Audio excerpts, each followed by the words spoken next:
രാജകുമാരിയും ഡ്രാഗണും. ഇത് ഒരു രാജകുമാരിയുടെ കഥയാണ്. പക്ഷേ അത് മാത്രമല്ല, അവൾ ഇവിടെ സുന്ദരനായ ഒരു രാജകുമാരനെ കാത്തല്ല ഇരിക്കുന്നത്. അവൾ വേറെ ഒരാളാണ്. അവളിൽ സൈനികരുടെ ലക്ഷണങ്ങളുണ്ട്.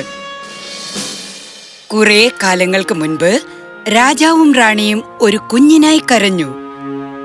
അവർ ഒരു മാന്ത്രിക വനത്തിലെത്തി ആഗ്രഹങ്ങൾ സാധിക്കുന്ന യൂണിക്കോണിനെ തേടി. ഓ അത്ഭുതമായ യൂണിക്കോൺ, ഞങ്ങൾ നിന്റെ അനുഗ്രഹത്തിന് വന്നതാണ്. ദയവായി ഞങ്ങൾക്കൊരു കുഞ്ഞിനെ തന്ന് അനുഗ്രഹിക്കൂ. പെട്ടെന്ന് തന്നെ നിങ്ങൾക്കൊരു പെൺകുഞ്ഞുണ്ടാവും. അവൾ നിങ്ങളുടെ ലോകം സന്തോഷം കൊണ്ട് നിറയ്ക്കും. യൂണിക്കോൺ അവരുടെ ആഗ്രഹം സാധിച്ചു കൊടുത്തു. പെട്ടെന്ന് തന്നെ രാജകൊട്ടാരത്തിന് രാജകുമാരിയെ കിട്ടി. രാജാവും റാണിയും സന്തോഷം കൊണ്ട് തുള്ളിച്ചാടി. ഓ എന്റെ മോളെ, ഞാൻ നിന്നെ വയലറ്റ് എന്ന് വിളിക്കും. Princess violet! Princess violet! Princess violet! രാജകുമാരി വയലറ്റിനെ രാജകുമാരനെ പോലെ എല്ലാ അടവുകളും പഠിപ്പിച്ചിട്ടുണ്ടായിരുന്നു. കുത്തിയോട്ടം, വാൽപ്പയറ്റ്, സ്വയരക്ഷ, അങ്ങനെ കുറേയെല്ലാം. അവൾ എന്നും വ്യായാമം ചെയ്തും ഒരു നല്ല ആഹാര രീതിയും പാലിച്ചിരുന്നു.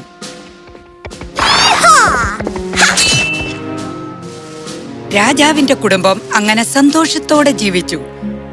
ഒരു ദിവസം തിരികെ രാജാവിന്റെ രഹസ്യ അറിയിപ്പുകാരൻ അടുത്തുള്ള രാജ്യം സമാധാനത്തിന്റെ ഒത്തുതീർപ്പ് തെറ്റിച്ചതായി വാർത്ത കൊണ്ടുവന്നു. അവർ രാജ്യത്തെ ആക്രമിക്കാൻ പോവുകയായിരുന്നു. മുഴുവൻ രാജ്യവും ഭയഭീതരായി. കാരണം അവരുടെ പക്കൽ അത്രയും സൈന്യമില്ലായിരുന്നു. രാജാവിന് സുഖമില്ലായിരുന്നു. രാജകുമാരി വയലറ്റ് റാണി രാജാവിനോട് പറയുന്നത് കേട്ടു. നമ്മൾ രാജാവ് ടോമിന്റെ സഹായം തേടണം. അവന്റെ സൈന്യം നമ്മളെ സഹായിക്കും ഈ യുദ്ധം ജയിക്കാനായി. എനിക്കൊരു പ്രതീക്ഷയുമില്ല. നമ്മുടെ എതിരാളിയുടെ സൈന്യം വളരെ ശക്തരാണ്. കിങ് ടോമിന്റെ സൈന്യത്തിന് പോലും നമ്മളെ സഹായിക്കാനാവില്ല. നമുക്ക് ഒന്ന് ശ്രമിച്ചു നോക്കാം. ശരിയാ പറഞ്ഞത് എന്റെ റാണി. ഞാൻ നാളെ രാവിലെ തന്നെ പോകാം. പക്ഷെ അച്ഛാ, താങ്കൾക്ക് സുഖമില്ല. ഞാൻ പോയി സൈന്യം കൊണ്ടുവരാം. എന്റെ മകളിൽ എനിക്ക് വിശ്വാസമുണ്ട്. അവളെ പോകാൻ അനുവദിക്കൂ. എന്നാൽ ശരി രാജകുമാരി. ഞാനില്ലാത്തപ്പോൾ നമ്മുടെ സൈന്യം എന്തും നേരിടാൻ തയ്യാറായിരിക്കണം. സേനാപതി, ഞാൻ രാജാവിന്റെയും റാണിയുടെയും ചുമതല നിങ്ങളെ ഏൽപ്പിക്കുന്നു. നിങ്ങളെ. തീർച്ചയായും രാജകുമാരി. അങ്ങനെ രാജകുമാരി അവളുടെ വാളും പരിചയമെടുത്ത് കുതിരയുടെ പുറത്ത് കയറി യാത്ര തുടങ്ങി. പോകുന്ന വഴിയിൽ അവൾ ഒരു ഗ്രാമത്തിൽ നിന്നു. അവിടുത്തെ നാട്ടുകാരാണ് രാജകുമാരിയോട് ഒരു അതിശയിപ്പിക്കുന്ന കാര്യം പറഞ്ഞത്. നിങ്ങൾക്ക് മലയുടെ ആ വശത്തേക്ക് പോകാൻ പറ്റത്തില്ല. ഒരു ഫയർ ഡ്രാഗൺ ആ മലയുടെ ഗുഹയിൽ താമസിക്കുന്നുണ്ട്.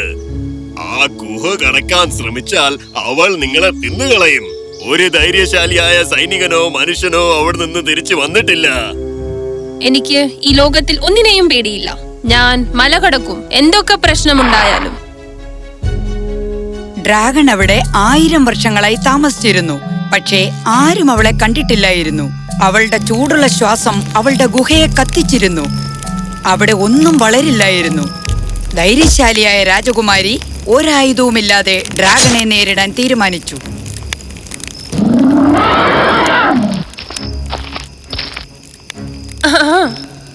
മഹാനായ ഡ്രാഗൺ, ഞാൻ നിനക്കായി പൂക്കളെ കൊണ്ടുവന്നിട്ടുണ്ട്. നീ എന്നെ നിന്റെ ഗുഹയിൽ താമസിക്കാൻ അനുവദിക്കുമോ ഇന്ന് രാത്രി? നാളെ എന്റെ യാത്ര തുടരണം. എനിക്ക് എന്റെ രാജ്യത്തെ രക്ഷിക്കണം. ഇല്ലെങ്കിൽ ഈ രാജ്യം ദുഷ്ടന്മാരുടെ കയ്യിലായിരിക്കും. ഡ്രാഗൺ തലകുനിച്ചു, പൂക്കളെ മണപ്പിച്ചു. അവൾക്ക് ഉപഹാരം ഇഷ്ടപ്പെട്ടു. അവൾ രാജകുമാരിയെ നോക്കി ചിരിച്ചു. ഞാനാണ് ഫിയോന. നീയും എന്നെ പോൽ വളരെ ധൈര്യശാലിയാണ്. എനിക്ക് നല്ല നല്ല മനസ്സോടെ ഉപഹാരം നൽകുന്ന വ്യക്തി നീയാണ്. നീ എന്റെ അതിഥിയാകുന്നു. ആ രാത്രി അവൾ അവളുടെ കഥ ഡ്രാഗണോട് പറഞ്ഞു. പിറ്റേന്ന് രാവിലെ രാജകുമാരി ഗുഹ വിട്ടുപോയി. 2 ദിവസം കഴിഞ്ഞ് തിരികെ വരുമ്പോൾ വരാം എന്ന വാക്ക് നൽകി. മഹാനായ രാജാവ് ടോം, നമ്മുടെ രാജ്യം അപകടത്തിലാണ്. ഞങ്ങൾക്ക് താങ്കളുടെ സൈന്യം വേണം. ഞങ്ങളെ സഹായിക്കില്ലേ? മണ്ടി പെണ്ണെ, എന്റെയും സൈന്യം നിന്റെ രാജ്യത്തെ ആക്രമിക്കാൻ പോവാണ്.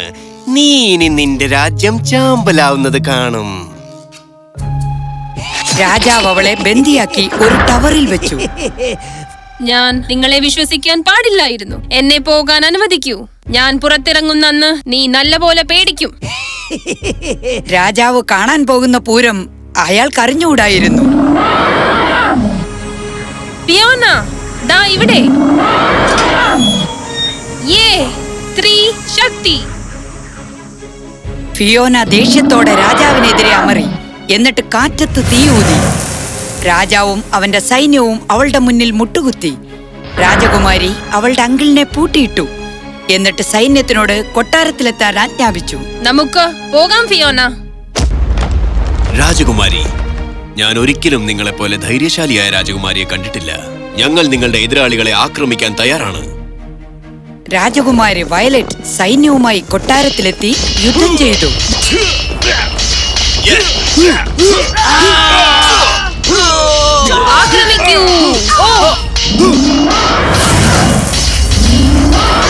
അവൾ അങ്ങനെ രാജ്യത്തെ രക്ഷപ്പെടുത്തി. രാജാവും റാണിയെയും സേനാപതിയെയും.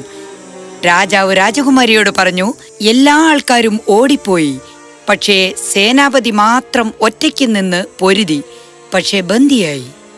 എന്നാൽ പീറ്റർ, നീ നിന്റെ ഉപഹാരത്തിനെ കുറിച്ച് ആലോചിച്ചിട്ടുണ്ടോ? ഞാനല്ല, ഈ രാജകുമാരിയാണ് എല്ലാവരെയും ഈ രാജ്യത്തെയും രക്ഷിച്ചത്. ഞാൻ അവളുടെ ധൈര്യവും ബുദ്ധിയും കണ്ട് അതിശയിച്ചു പോയി. എനിക്ക് രാജകുമാരിയെ വിവാഹം കഴിക്കണം. അവൾ സമ്മതിച്ചാൽ. നീ എന്തു പറയുന്നു എന്റെ മകളെ? പ്ലീസ് അച്ഛാ, എനിക്കൊരു എതിർപ്പുമില്ല. അവന്റെ ജീവനിൽ പേടിയില്ലാതെ അവൻ അവന്റെ വാക്ക് കാത്തു. നിനക്ക് രാജകുമാരിയെയും പകുതി രാജ്യവും കിട്ടും. കാരണം നീ വളരെ ധൈര്യശാലിയാണ്.